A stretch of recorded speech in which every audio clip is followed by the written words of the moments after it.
پیارے بچوں، امید کرتی ہوں کہ آپ سب خیریت سے ہوں گے۔ تو بیٹا جی آج ہم نے جو ہے سوال نمبر 3 کرنا ہے، زوجین کے ایک دوسرے پر کیا حقوق و فرائض ہوتے ہیں۔ تو دیکھیں بیٹا جی، زوجین جو ہے عربی زبان کے لفظ زوج سے نکلا ہے جس کے معنی ہے بیوی، لیکن جب لفظ زوجین بولا جاتا ہے تو مرد اور عورت دونوں کے لیے ہوتا ہے۔ تو حقوق زوجین ہیں، اس کے اندر حقوق زوجین سے مراد وہ حقوق و فرائض ہیں جو شوہر اور بیوی دونوں کے ایک دوسرے پر عائد ہوتے ہیں، چونکہ مرد اور عورت کی خوشگوار اور پرسکون زندگی کا اثر معاشرے پر پڑتا ہے، اس لیے اللہ تعالیٰ نے زوجین کے حقوق مقرر فرما دیے ہیں۔ اس کے اندر سب سے پہلی باری آتی ہے کہ مرد کے حقوق، تو اس کے اندر سے پہلے جو مرد کا حق ہے وہ ہے کہ اطاعت شوہر بیوی ہو، اس کی شوہر کی خوشنودی چاہتی ہو، شکر گزار کرنے والی ہو، بناؤ سنکھار مرد کے لیے کرے۔ طلاق کا حق، تو اس کے اندر سب سے پہلی باری ہے کہ اطاعت شوہر بیوی کے لیے لازم ہے کہ وہ مرد کی فرمانبرداری کرے اور اس کی نافرمانی اور سرکشی نہ کرے، جیسے کہ قرآن پاک میں اللہ تعالیٰ نے ارشاد فرمایا ہے، نیک عورتیں فرمانبردار اور اپنے شوہر کی عدم موجودگی میں اس کے گھر کی محافظ ہوتی ہیں۔ اسی طرح ایک مرتبہ حضور پاک صلی اللہ علیہ وسلم سے پوچھا گیا کہ کون سی عورت سب سے افضل ہے، تو آپ صلی اللہ علیہ وسلم نے فرمایا جو مرد کے حکم کی تعمیل کرے اور اس کی ایسی بات پر مخالفت نہ کرے جو خاوند پر گراں گزرے۔ یہ سنن نسائی کی حدیث ہے۔ اسی طرح جو ہے اس کے بعد باری آتی ہے کہ اطاعت شوہر بیوی، تو اطاعت شوہر بیوی کے لیے یہ ہے کہ وہ مرد کی فرمانبرداری کرے، اس کی نافرمانی نہ کرے اور ہمیشہ اسی کی جو ہے وہ جو ہے حکم کو بچا لائے۔ اس کے بعد جی باری ہے کہ شوہر کی خوشنودی، بیوی کے فرائض میں یہ چیز بھی شامل ہے کہ مرد جو اس پر بے شمار احسانات کرتا ہے تو اس کے عوض وہ عورت بھی اپنے شوہر کی شکر گزار رہے، اور اگر کسی ایسے مطالبے کو پورا نہ کر سکے تو تم خدمات اور احسانات پر پانی نہ پھیر دینا، یعنی کہ نبی پاک نے فرمایا کہ اگر کبھی ایسا ہو جائے کہ شوہر سے کوئی کام وہ نہ کر سکے اس کے لیے، تو عورتیں جو ہیں وہ اکثر ناشکری کر جاتی ہیں، کہتی ہیں کہ مجھے تم سے تو کوئی بھی بھلائی حاصل نہیں ہوئی۔ تو نبی پاک صلی اللہ علیہ وسلم نے فرمایا کہ معراج کی رات تم میں سے زیادہ کو دوزخ میں پایا، خواتین کے دوزخ میں زیادہ ہونے کی وجہ دریافت کرنے پر آپ صلی اللہ علیہ وسلم نے فرمایا تم شکر کم کرتی ہو، ناشکری زیادہ کرتی ہو۔ اس کے بعد باری آتی ہے کہ کیا ہے کہ شکر گزاری کے سلسلے میں نے بھی آپ کو بتایا ہے کہ عورتیں جو ہے ناشکری زیادہ کرتی ہیں، اس وجہ سے جہنم میں ان کے جو جانے کی بہتات یعنی کہ کثرت بھی زیادہ ہوگی۔ اب شوہر کی جو ہے خوشنودی اس طرح سے ہو کہ جو بیوی ہے وہ شوہر کی کے جو ہے وہ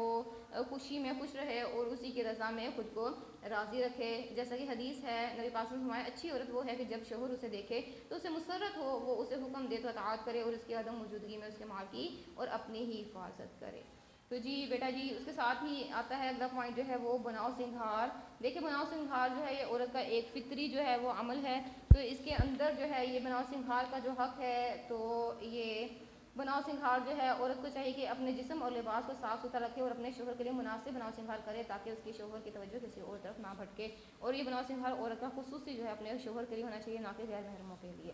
طلاق کا حق آگے جو ہے یہ مرد کے حقوق ہیں، اس کے اندر سے تو مرد کو طلاق کا حق دیا گیا ہے، یعنی کہ اگر دونوں میں ایسی نوبت آ جائے کہ ان دونوں میں نباہ کرنا مشکل ہو جائے تو مرد طلاق کا حق استعمال کر سکتا ہے، اس کی بجائے کہ وہ آپس میں جو ہے وہ ایک دوسرے سے جو ہے بدظن ہو کر رہیں یا آپس میں جو ہے فضا بری رہے اور ایک اچھا خوشگوار ماحول قائم نہ رہ سکتے ہوں، تو ایسی حالت میں ان کے لیے بہترین جو حل ہے وہ طلاق ہے۔ اس کے بعد جی بیٹا جی باری آتی ہے بیوی کے حقوق یا پھر مرد کے جو فرائض ہیں، تو اس کے اندر سب سے پہلی جو چیز ہے وہ ہے نان و نفقہ۔ تو یعنی کہ نان و نفقہ جو ہے مرد کو اللہ تعالیٰ نے عورت پر نگہبان مقرر کیا ہے اور خاندان کی کفالت کا ذمہ دار بھی مرد ہی ہے، لہٰذا مرد کو چاہیے کہ اپنی مالی حیثیت کے مطابق بیوی بچوں کے اخراجات اور لباس کا بندوبست کرے، اگر وہ ایسا نہیں کرتا تو عورت یہ حق قانون کے ذریعے حاصل کر سکتی ہے۔ بالکل اسی طرح سے بہترین جو ہے سلوک عورت کے ساتھ بہترین سلوک کرنے کی اسلام میں تاکید کی گئی ہے اور اس پر ظلم و زیادتی سے منع فرمایا گیا ہے، جیسا کہ نبی پاک صلی اللہ علیہ وسلم نے ارشاد فرمایا عورتوں کے ساتھ بہترین سلوک کرو۔ ایک اور موقع پر ارشاد فرمایا خیرکم خیرکم لأہلہ وانا خیرکم لأہلی، کہ نبی پاک صلی اللہ علیہ وسلم نے فرمایا کہ تم میں سے بہتر وہ ہے جو اپنے گھر والوں کے لیے بہتر ہو اور میں اپنے گھر والوں کے لیے تم سب سے بہتر ہوں۔ بعض اوقات دیکھنے میں ایسا ہے کہ مرد حضرات باہر تو بہت اچھے تھے لیکن اپنی بیویوں کے بارے میں یا اپنے بچوں کے بارے میں بہت ہی جو برا رویہ ہوتا ہے، تو اس لیے سب سے بہترین انسان وہ ہے جو اپنے گھر والوں کے لیے سب سے بہتر ہو۔ حق مہر، اس کے بعد باری آتی ہے کہ نکاح کے وقت خاوند کی طرف سے کچھ شرعی رقم عورت کے لیے مقرر کی جاتی ہے جس کا ادا کرنا مرد کے ذمے اور لینا عورت کا حق ہے۔ ارشاد باری تعالیٰ ہے اور عورتوں کے حق مہر خوش دلی سے ادا کر دیا کرو، وراثت کا حق ہے۔ اس کے بعد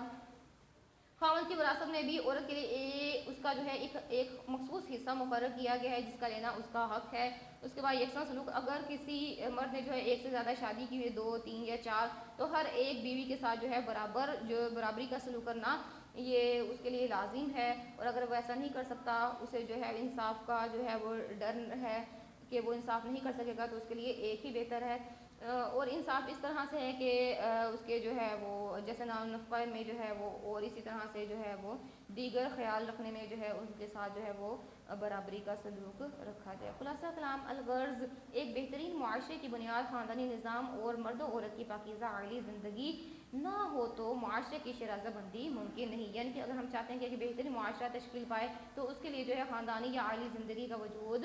بہت ہی ضروری ہے، اور یہ ایک ریڑھ کی ہڈی کی سی اہمیت رکھتا ہے۔ جزاکم اللہ خیر، السلام علیکم ورحمۃ اللہ وبرکاتہ۔